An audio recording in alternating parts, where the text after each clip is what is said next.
and especially during the time of the late His Excellency Mwai Kibaki.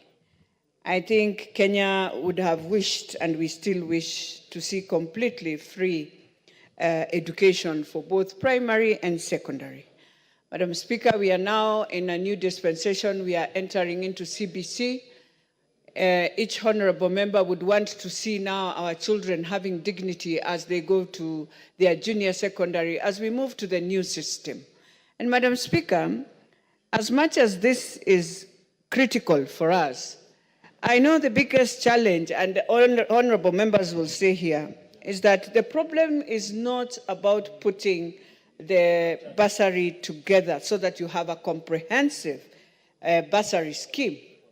The challenge we face, Madam Speaker, and this is not just about CDF, it's about when you look at all the stakeholders that play a key role in the education system of Kenya. That is Equity Bank, that is KCB, that is every person who comes in to support.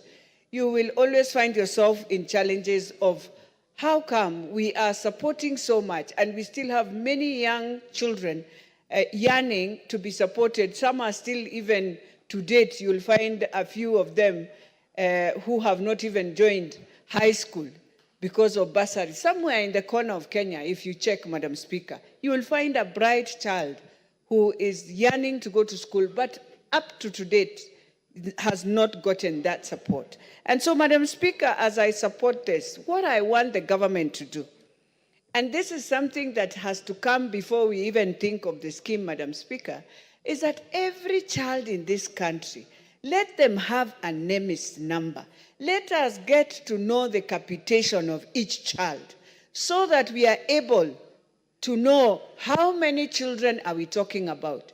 Do not discriminate children because others are in ABET schools and others are in public schools. All of them are Kenyans. And one of the things as members of parliament we should be thinking is how do we ensure, even as we support bursary, as we support all this, that every child can find a uniform, because most of them, why they don't go to public schools, you find the parent telling you, this child is unable to afford uniform, this child is unable to afford the books they're being asked, this child is unable to afford the 6,000 or 5,000 they're being requested to pay.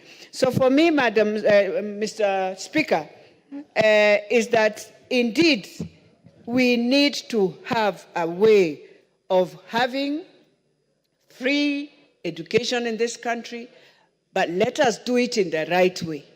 Mr. Speaker, you remember to date, we are still fighting the Ministry of Education with capitation. And I think the biggest challenge we face is not about how the bursary is being given or how about anything, Mr. Speaker.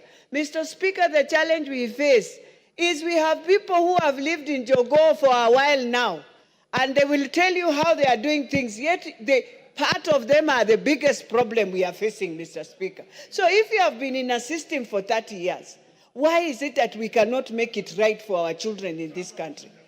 And Mr. Speaker, we have to be very clear that indeed every child has a right in this country, even the one who doesn't have a parent. So we have many bursaries, some of it, in fact, even the ABET schools that we are talking about, some of them you'll find them using our own children to say that now you will find sponsors coming in. But you don't care how the child is going to move to high school. That is the time the child is left, Mr. Speaker.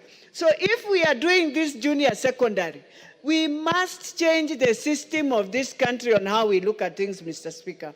That indeed, I saw the other day, Kupet now. You see, when you find ourselves, Mr. Speaker, fighting that Kupet must be somewhere so that they continue having numbers of union, and the children themselves, when they close school, they don't even have food. Those are the things this House should not allow. We are not here to make our children and teachers to be unions. We are here to see a country that standardizes, that makes it pure, that education is the only merit a child can have to sit on a table with any other child, Mr. Speaker. So, Mr. Speaker, while I support my leader, Esther Passaris, and to wish her that this indeed is needed, but we have to do it in the right way.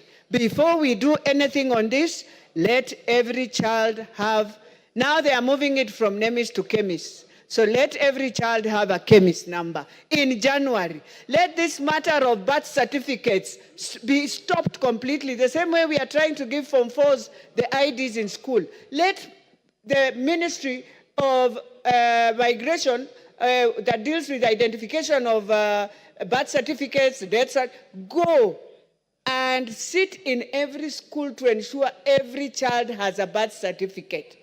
You find that, Mr. Speaker, today capitation, you find I have a school, 3,600 children.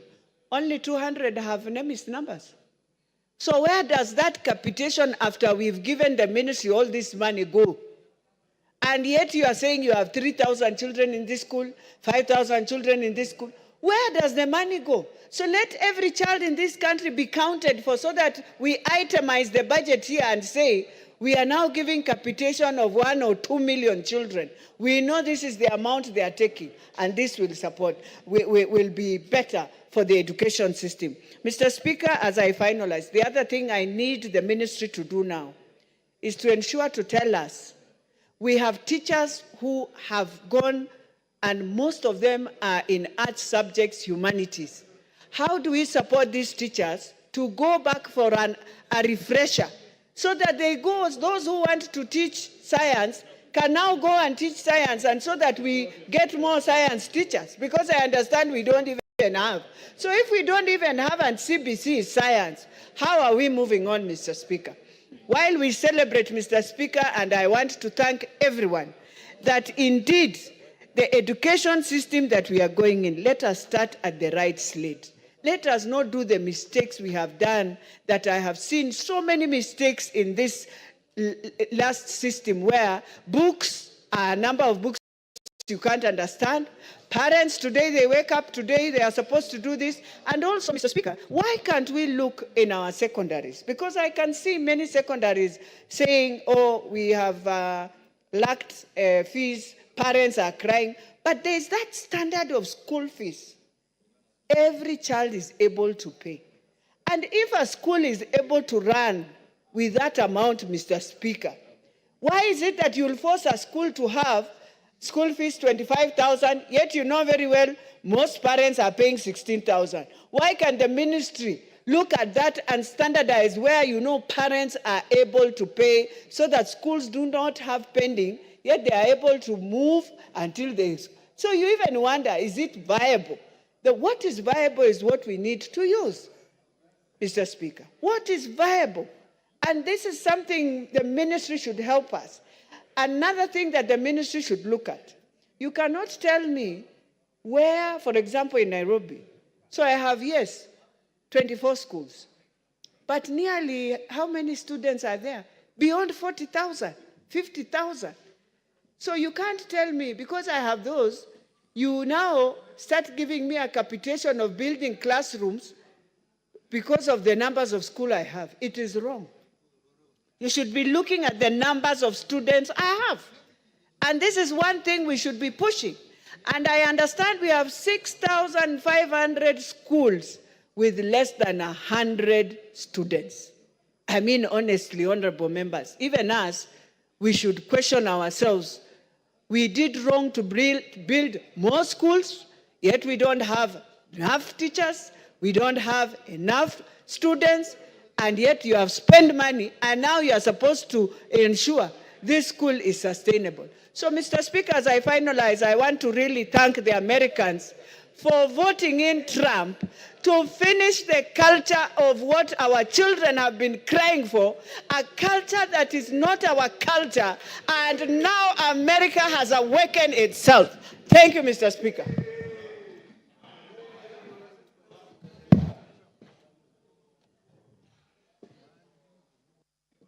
The Honorable Charles Nguna, I want to recognize the students at the Speaker's Gallery, but why are you so excited? You keep